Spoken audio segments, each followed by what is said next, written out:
Find the dimensions of constant A B C and D in the relation given below, v is the velocity. ठीक है, आपको एक relation दिया हुआ है भाई, v equal to A plus B T plus C upon D plus T. यहाँ पे चार कांस्टेंट है, ए बी सी और डी, इनकी आपको डायमेंशन निकालनी है। v वेलोसिटी है और t टाइम है। ठीक है, अब किसी भी इक्वेशन में लेफ्ट हैंड साइड की जो डायमेंशन रहेगी वो राइट हैंड साइड की डायमेंशन के इक्वल होगी, ये इंपॉर्टेंट चीज है भाई। ठीक है, और ये वेलोसिटी है, वेलोसिटी की जो डायमेंशन आपको अच्छी तरह से पता है कि वो होता है आपका डिस्प्लेसमेंट अपॉन टाइम। डिस्प्लेसमेंट का मतलब l और टाइम का मतलब t की पावर -1। इसका मतलब ये हो गया वेलोसिटी की जो डायमेंशन है वो आ गई आपकी एल टी की पावर -1। इसका मतलब राइट हैंड साइड की जो डायमेंशन रहेगी वो भी एल टी की पावर -1 ही रहेगी। ठीक है, अब इसमें तीन टर्म है जो ऐड हो रहे हैं और आपको अच्छी तरह पता है कि सेम फिजिकल क्वांटिटी कोई ऐड या माइनस किया जा सकता है। इसका मतलब ए की जो डायमेंशन है वो भी वेलोसिटी की डायमेंशन की इक्वल होगी। तो इसकी डायमेंशन हम लिख लेते हैं एल टी की पावर -1।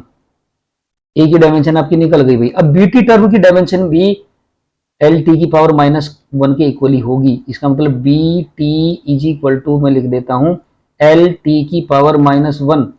तो बी की डायमेंशन कितनी आ जाएगी भाई यहां से आपकी एल टी की power -1 upon time T. Time T की जो डायमेंशन है कैपिटल टी हो जाएगी, तो ये आपका हो जाएगा एल टी की पावर -2। ये बी की आपकी डायमेंशन निकल आई। ठीक है, अब बात आती है सी और डी की डायमेंशन की। ठीक है, डी टी के साथ ऐड हो रहा है, डी टी के साथ ऐड हो रहा है, इसका मतलब ये है कि जो डी की डायमेंशन है वो टी की डायमेंशन के इक्वल होगी, इक्वल टू टी की डायमेंशन। तो डी की dimension D is equal to हो जाएगा आपका डायमेंशन ऑफ टी, टी का मतलब हो जाएगा आपका कैपिटल टी, और ये आपका ब्रैकेट के अंदर इसको आप रख लोगे। ठीक है, अब बात आती है सी की डायमेंशन आपकी बची है, इसको आपको निकाल देनी। तो पूरे जो टर्म की डायमेंशन रहेगी वो रहेगी वेलोसिटी की डायमेंशन के इक्वल। ठीक है, तो सी अपॉन नीचे की जो डायमेंशन वो कितनी है, टी की dimension means capital T is equal to velocity की डायमेंशन। वेलोसिटी की डायमेंशन कितनी है आपकी एल टी की पावर -1। तो सी की जो डायमेंशन आ जाएगी वो आ जाएगी भाई आपकी टी, ऊपर चला जाएगा T multiply by L T की पावर -1। तो एल टी की पावर -1 हो गया, और टी की पावर 1 भी है तो ये आ जाएगा एल आ जाएगा केवल।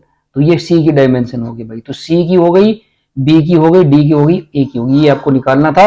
तो चैनल को सब्सक्राइब जरूर करें। Okay, thank you.